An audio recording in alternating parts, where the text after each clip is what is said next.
복양과 삶의 연약함을 느낄 때마다 성경의 인물들을 통해서 위로도 받고 또 하나님의 뜻을 깨닫곤 합니다. 오늘 말씀에는 베드로를 통하여 하나님의 행하심, 하나님의 열심의 모습을 나누며 또 은혜로 나아가고자 합니다. 사도행전 2장은 120명의 제자들이 마가의 다락방에서 모여 기도하는 모습에서 시작됩니다. 그들은 예수님을 잃고 슬픔과 간절함 속에서 기도를 하고 있었어요. 우리가 흔히 알기로는 예수님은 12제자만 있는다라고 생각할 수 있는데 그렇지는 않습니다. 많은 제자들이 있었어요. 그 중에 12명은 특별히 뽑은 제자들이죠. 기도한 가운데 사도행전 2장 2절에서는 엄청난 성령의 임재가 나타납니다. 각 나라의 언어가 터져 나온 거예요. 호련히 하늘로부터 급하고 강한 바람 같은 소리가 있어 그들이 앉은 온 집에 가득하며 마치 불의 혀처럼 갈라지는 것들이 그들에게 보여 각 사람 위에 하나씩 임하여 있더니 120명의 제자들이 각 나라의 언어를 말한 거예요. 우리가 나라마다 복음을 전할 때 가장 필요한 것 중에 하나가 언어입니다. 다시 말하면 이 각 나라의 언어가 허락됐다라는 것은 교회가 세계 만방에 복음을 전하라라는 그 사명을 부여받은 모습인 것입니다. 그런데 그때 모여있던 유대인들이 그 방언으로 복음을 전하는 모습을 보고 놀라움을 금치 못했어요. 이 어떻게 된 일인가? 그러면서 12절에서 그들이 새 술에 취하였다라고 하면서 조롱합니다. 다 놀라며 당황하여 서로 이르되 이 어찌 된 일이냐 하며 또 어떤 이들은 조롱하여 이르되 그들이 새 술에 취하였다. 그들의 모습을 보면서 야, 저들이 술에 취한 것과 비슷하다라는 생각을 가진 거예요. 여기서 새 술은 발효되기 전인 그리고 그 당도가 매우 높은 포도주를 의미합니다. 먹기에 달콤한 술을 먹음으로써 그들이 대낮부터 만취되어 있다라고 유대인들이 지금 비아냥거리고 있는 것입니다.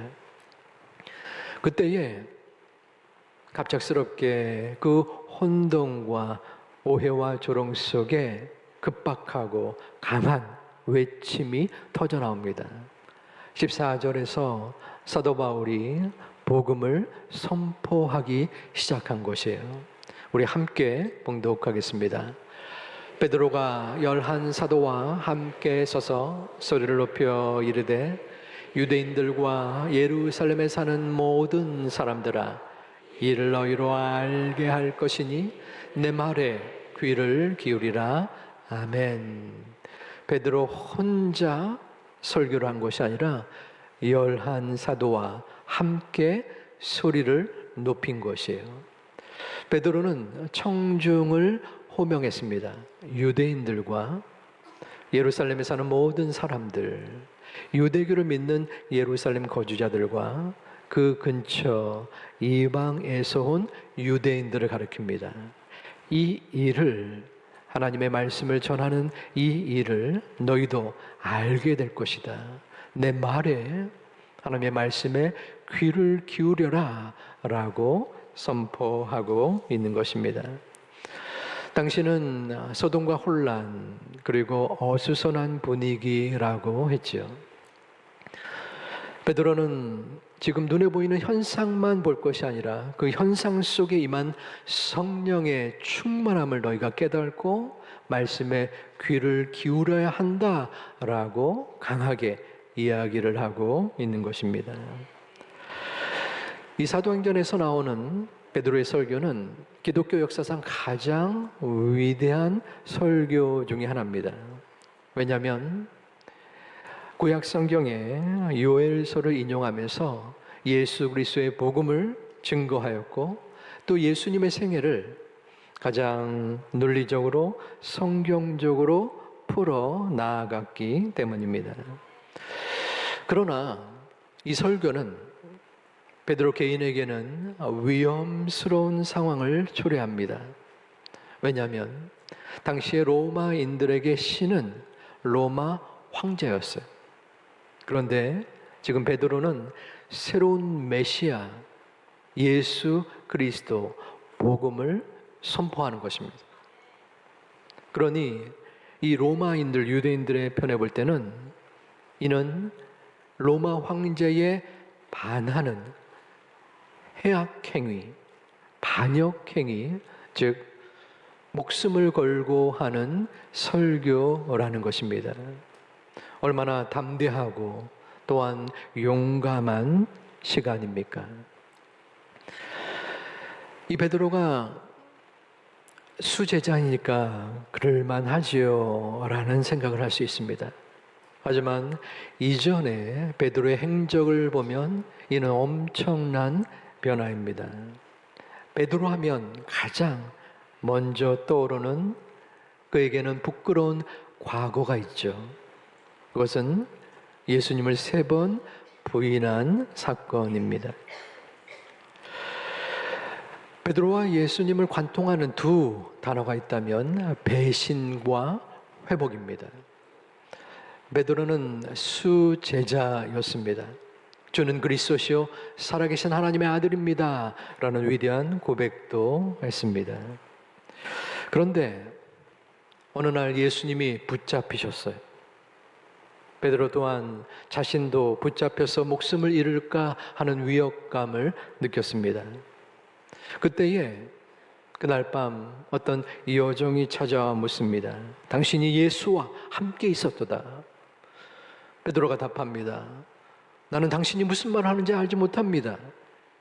두 번째, 베드로를 보는 여종이 묻습니다. 이 사람은 나사렛 예수와 함께 있었도다.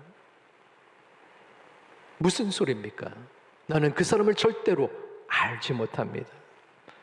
뒤이어서 마지막 3번째는 그 곁에 있는 무리들이 베드로를 칭합니다. 당신은 그 무리가 틀림없다.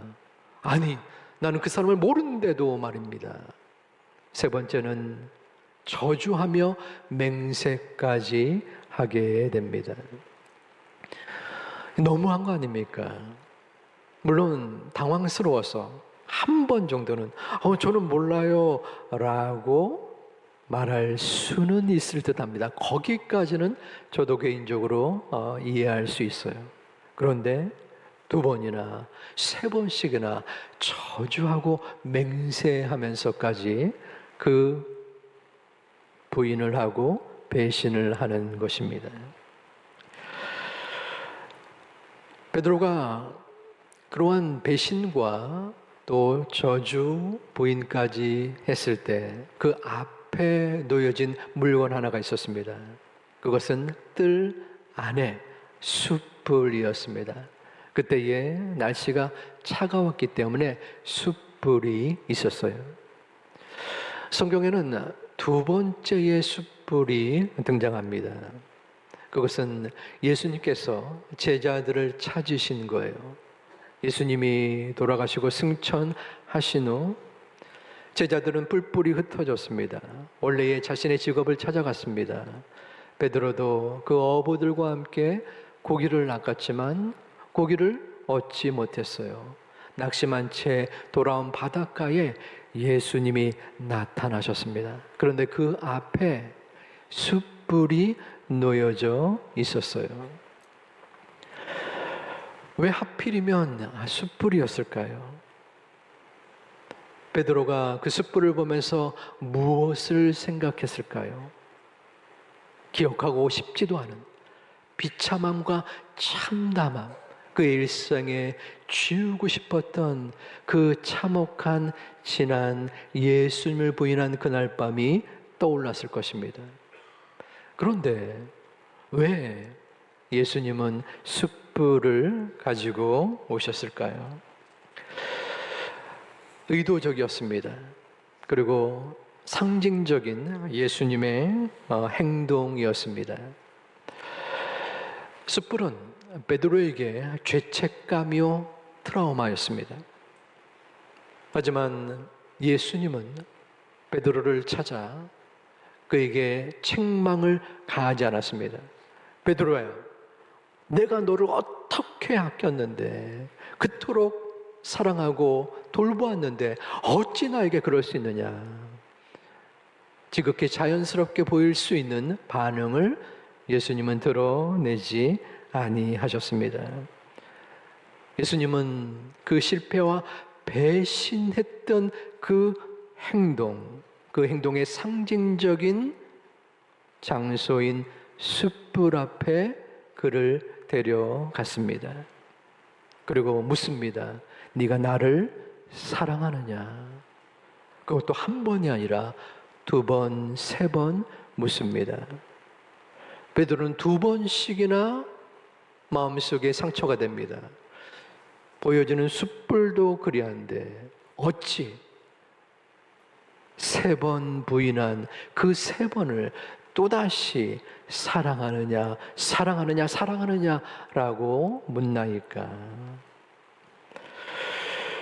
하지만 주님은 베드로의 배신을 사랑으로 역전시켜 주셨습니다.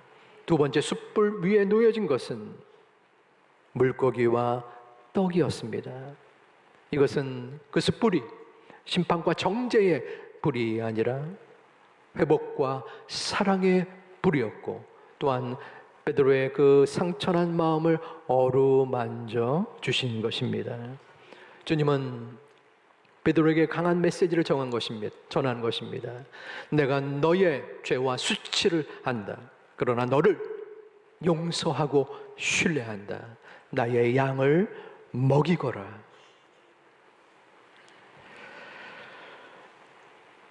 예수님을 세 번씩 부인한 그 사건, 순간은 베드로에게 씻을 수 없는 삶의 오점이었습니다. 하지만 그때에 그 순간부터 하나님이 일하기 시작하셨습니다. 하나님의 열심이 움직이기 시작한 것입니다. 주님은 베드로를 포기하지 아니하셨습니다.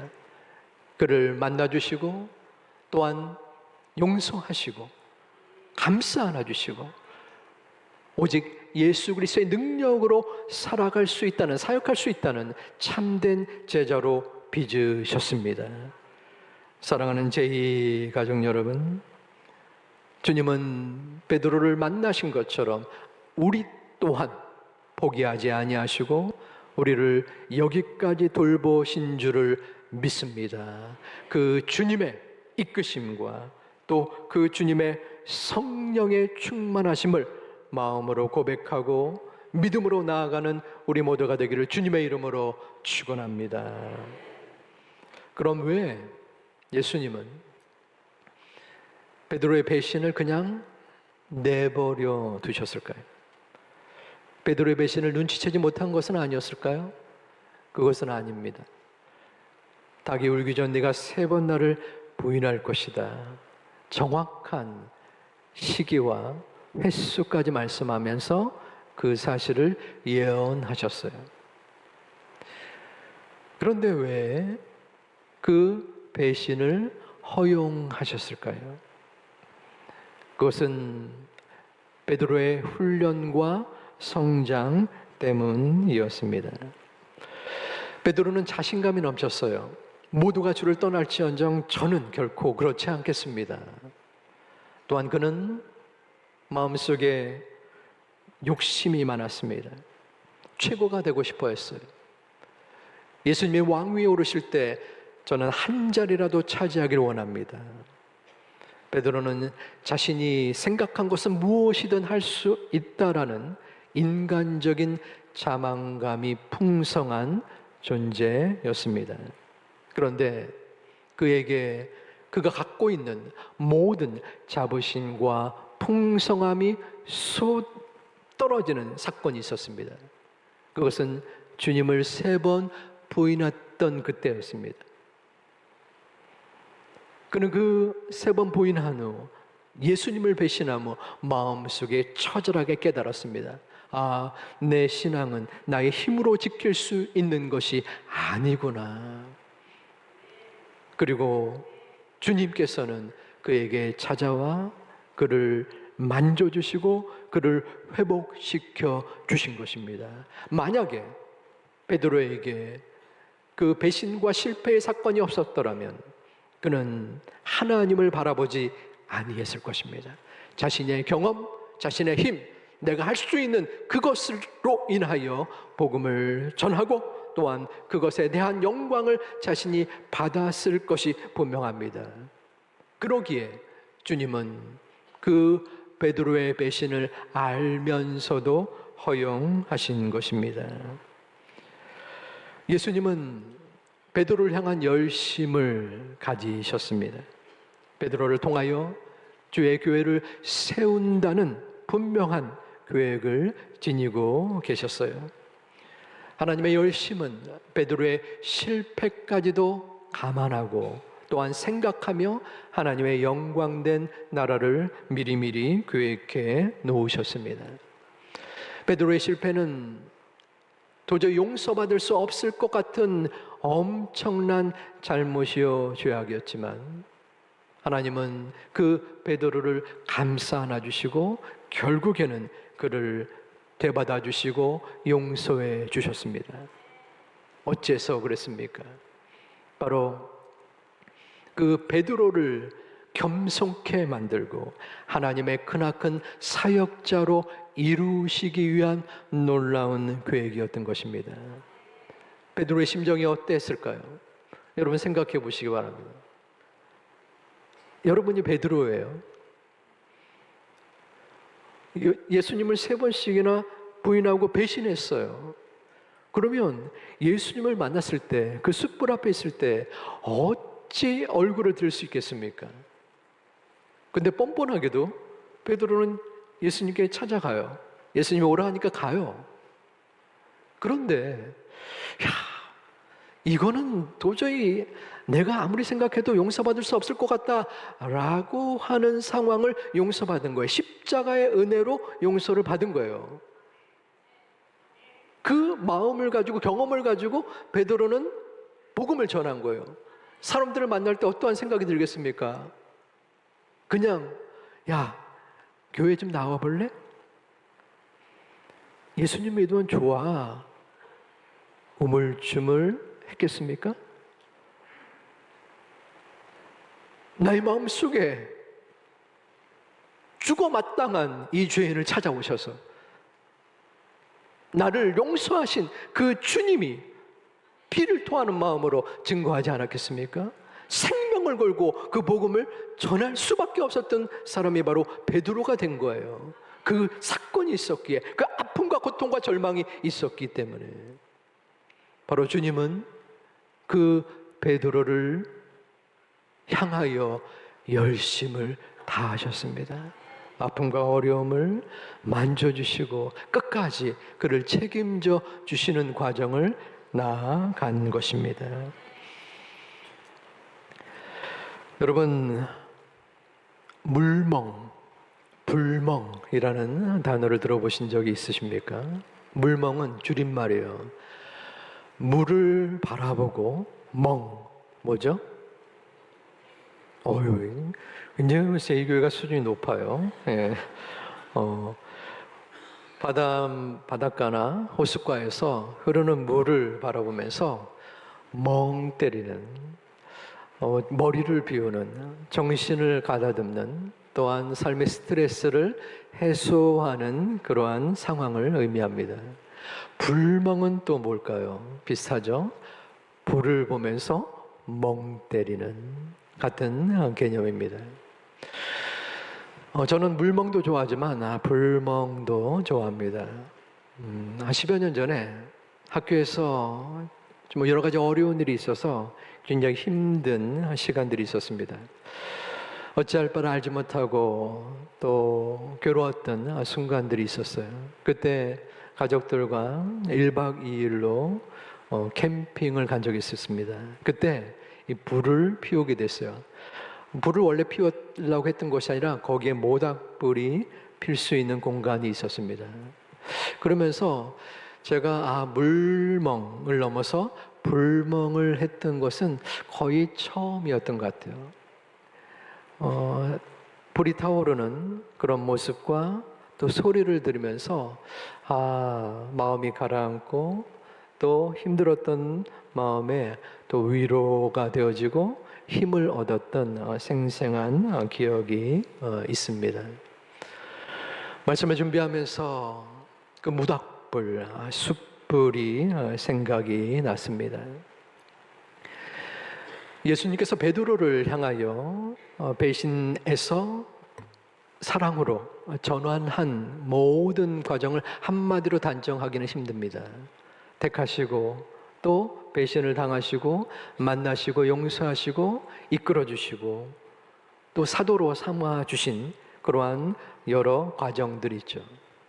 하지만 그 모든 예수님의 일하심을 한마디로 대변하는 하나의 물건이 있다면 저는 서슴없이 이 숯불을 꼽을 것입니다. 누구나 우리의 마음속에 숯불이 있습니다. 어떤 숯불은 내 마음의 상처와 아픔입니다. 또 어떤 숯불은 내가 저지른 죄와 잘못, 그리고 주님 앞에 부끄러운 나의 모습일 수 있습니다. 하지만 중요한 것은 그 불이 아닙니다. 엄청난 불이 활활 타올라 나를 태우려 한다 할지라도, 혹은 그 불의 힘이 약하여져서 막 꺼질 듯한 연약함이 있을지라도, 중요한 것은 그 불의 주인이시고 그 불의 주관자이신 여호와 하나님, 그리고 예수 그리스도의 능력입니다. 주님께서는 우리의 마음의 상처의 불, 괴로움의 불, 나의 잘못의 불, 그 모든 불들을 이끄시고 인도하여 주시는 분인 줄 믿습니다. 그 주님을 바라보시기를 주님의 이름으로 축원합니다. 날이 저물어갈 때, 빈들에서 걸을 때 우리의 심령은 너무나 막막합니다. 암담합니다. 고통과 절망이 나를 뒤엎으려고 합니다. 하지만 그때에도 주님이 일하시는 모습을 바라보시기를 소망하고 축복합니다. 주님이 일하시는 것입니다. 나는 할 수 없으나, 나는 감당할 수 없으나 주님께서 일하시고 주님께서 열심을 내시는 것임을 믿습니다. 주님이 우리에게 원하시는 단 한 가지의 고백이 있습니다. 그것은 저는 아무것도 할 수 없습니다. 오직 주님이 하십니다. 주님만이 저의 은혜입니다. 라는 고백인 것입니다. 저는 부족함 속에서 이 고백을 매일 매 순간마다 합니다. 오직 주님만이 나의 힘이시오, 나의 능력이시오, 나의 은총이심을 믿습니다. 사랑하는 제2가족 여러분, 여러분의 마음속에서도 여러분이 지니고 있는 상처와 아픔의 숯불, 괴로움의 숯불, 내가 어찌할 수 없는 문제와 고통의 숯불이 있으신 줄 압니다. 숯불을 바라보는 것이 아니라 그 숯불의 주관자 되시는 주님을 바라볼 때, 주님께서 일하심을 마음속으로 믿고 확증할 때, 주님은 분명히 우리의 모든 삶을 바라봐 주시고 만져주시고 이끌어 주실 줄을 믿습니다. 다시 한번 우리는 주님 앞에 나아가야 합니다. 아버지 하나님, 저의 힘이 아니라, 저의 능력이 아니라 오직 주님께서 저를 붙잡아 주실 줄을 믿습니다. 주님이 일하시니 그 주님의 일하심을 믿고 나아가는 저와 우리 가정이 되게 하여 주시옵소서. 이 가을 그 주님의 일하심을 마음속에 생각하고 감사와 찬양을 올릴 수 있는 사랑하는 우리 제2가족 되시기를 주님의 이름으로 축원합니다. 축복합니다.